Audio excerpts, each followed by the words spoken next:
Assalamualaikum and hello to Sir Mustafa. Today we will present about the company that we have studied, namely Genting Malaysia Berhad. My name is Nazifa Batrisha binti Nazim and my metric number is UDE210202. I will take the part to present the introduction and background of Genting Malaysia Berhad. When mentioning the name of Genting Malaysia Berhad, everyone knows that this is the company that does business in the mountain, which is cold, and is one of the attraction for tourists coming to Genting. Genting Malaysia is principally involved in the leisure and hospitality business, covering theme park, camping, hotel, and seaside resort and entertainment for over 15 years. Now we move on to the next slide, which is the history of how Genting Malaysia Berhad was established. In the beginning, Genting Malaysia Berhad was a private company limited by share named Resort World Sendirian Berhad. It was incorporated on 7 May 1980 under the company ACT 1965. In the year of 1989, this company was converted into a public company and its name was changed to Resort World Berhad. In 1989, Genting Malaysia Berhad underwent a restoring exercise when they ran a hotel, resort and gaming business in Genting Highland. Indirectly, Genting Malaysia has been traded on the main market of Bursa Malaysia since its listing on 22 December 1989. In 2009, they changed the name of the company from Resort World Berhad to Genting Malaysia Berhad. Mission of Genting Malaysia Berhad is they are committed to providing the most delightful and memorable experience to their customer. They aim to generate sustainable growth, profit and constantly exchange to their stakeholder value. The vision of Genting Malaysia Berhad is to be the leading integrated resort operator in the world. Genting Malaysia Berhad has run service and product which is resort, such as Resort World Genting. Next, theme park such as Genting World. In addition, gaming such as Casino di Genting. Then, Genting Malaysia Berhad also own and operate 2 seaside resorts, which is Resort World Kijal in Terengganu and Resort World Langkawi in Langkawi Island. Finally, its entertainment, which is shopping mall business named Genting Premium Outlet. Hi, my name is Sharifah Anissa binti Saiduswan. My matrix number is UDE210116. For the next one, we are going to talk about the audit risk and materiality concept for this case. I believe everyone knows about this case because it's also known globally. So one MDB or one Malaysia Development PhD case involves corruption that took place in Genting Highland. And 2.3 billion ringgit Malaysia has been misappropriated by former Minister Datuk Sri Najib Razak and has caused the Strategic Development Company to incur many unnecessary loans and liabilities. All of these have led to miscontrols, because when large sums of money are involved, the risk of misstatements and error in company's financial statements occurs when the company fails to properly manage its internal controls. So the next one is management is unable to control and prevent unauthorized employees from carrying out such transactions in the first place. For this one MDB case, Datuk Sri Najib Razak's position as Prime Minister of Finance and Chairman of the Advisory Board of MDB, a company wholly owned by the Minister of Finance Incorporated at that time, caused him to distort things and get to influence others in the company. And all of this caused the board members to only know the extent of the information provided. And throughout the investigation of this case, they only found out more about what actually happened. Moreover, their directors couldn't care less about the transaction upon receiving the circular resolution. They only question whether a planned investment is viable and can be passed on to management. We can see that the management was unable to inculcate efficient and proper internal controls in financial reporting. For the materiality concept for this case is specific materiality. Auditor will set a materiality level to identify potential misstatements for this kind of transactions that occurs.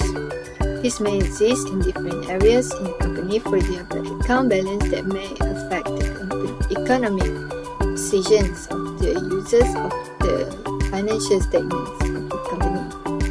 Just like what we have been told, only part of the 2 bonds that has used the Genting and Tanjung agreements as premises to this totaling $3.5 billion, and this is because the allegedly overpriced power assets, and the remaining $1.367 billion were essentially diverted and reduced. As a result, the company has incurred huge losses.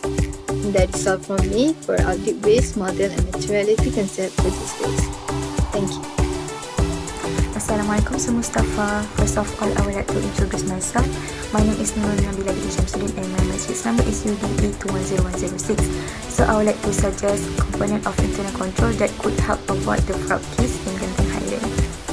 First component is management risk assessment, which the management identify risk to the financial statement that present through and fair view accordance with the approved standards on auditing in Malaysia and international standards on auditing. An entity's risk assessment process is its process of identifying, evaluating, and responding to identified business risks. Their objective is to obtain reasonable assurance about whether the financial statement of the group and the company as whole are free from the material misstatements such as fraud and error. An entity's business risk can arise due to changes in the operating environment, new personnel, rapid growth, and technology. The risk of not detecting material misstatement resulting from fraud is the higher than one resulting from the error. Fraud may involve collusion, forgery, intentional omission, misrepresentation, the override of internal control. So, the auditor can design and perform the audit procedures responsive to those risks and should obtain audit evidence that is sufficient and appropriate to provide a basis for their opinion. My name is Nur Ayuni Shamimi binti Tubarani and my matric number is UDE10083. Next component is control environment.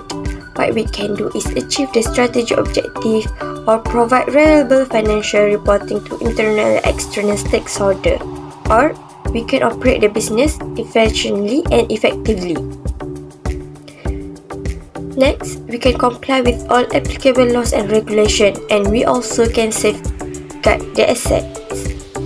Last component is control activities. Control activities we can do with preventive. Preventive control activities aim to deter the instance of error or fraud. Preventive activities include truth documentation and authorization practice. Preventive control activities prevent undesirable activities from happening. Thus, requirable well thought out process and risk identification. Next, detective. Detective control activities identify undesirable occurrence after fact. The most obvious detective control activities is reconciliation. That's all from me. Thank you. Hello and Assalamualaikum. My name is Rimati Suriandi. My matrix number is UDE210098. I am from section 2. Today I will present about the background X fraud and when it happened.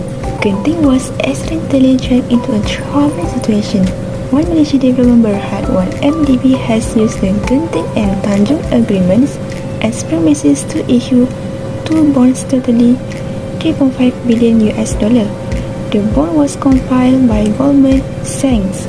The National Audit Department stated Goldman's valuation of Genting's power assets of RM2.56 billion to RM2.64 billion, including the terminal value of RM1.60 billion.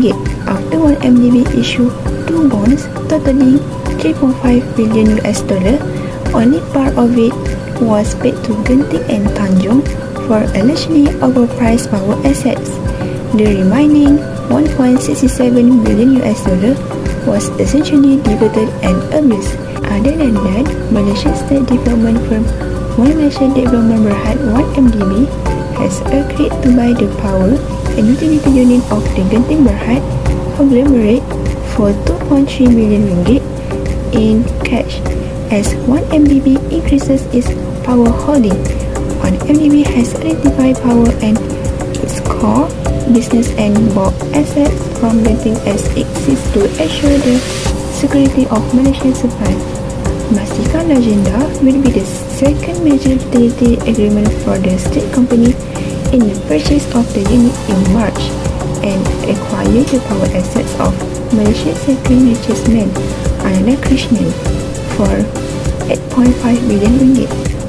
Mastika Legenda's proposed disposal represents a great opportunity for the Genting Group to realize its prompt and attractive return on investment. Genting said in a local stock exchange filing on Monday. It points out that the deal, which is expected to be completed by August 13, 2020, will also allow its power division to focus time and resources on developing its power generation portfolio overseas. Hi sir, my name is India. I'm from Berhad and my metric number is UDE210197. Today I'm here to give a conclusion for our board report. Generally, this report contains about the fraud that a particular company involved in such ways. Initially, we had chose Genting Highland Company to illustrate the report of their fraud. They committed fraud by investing the capital in 1MDB. However, they overcome the problem with some valid solutions. They also face loss from these fraud activities. Moreover, from the auditor's angle with using audit risk and maturity concept, it can define as audit risk control and maturity concept also should be specific maturity.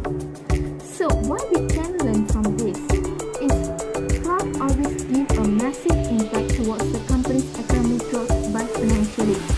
So beyond direct financial loss, fraud damages the company's reputation. It may also hinder its ability to attract the retained business partners, employees and customers. So that's all from us. Thank you sir and everyone watch our video presentation with cool and calm. Thank you sir.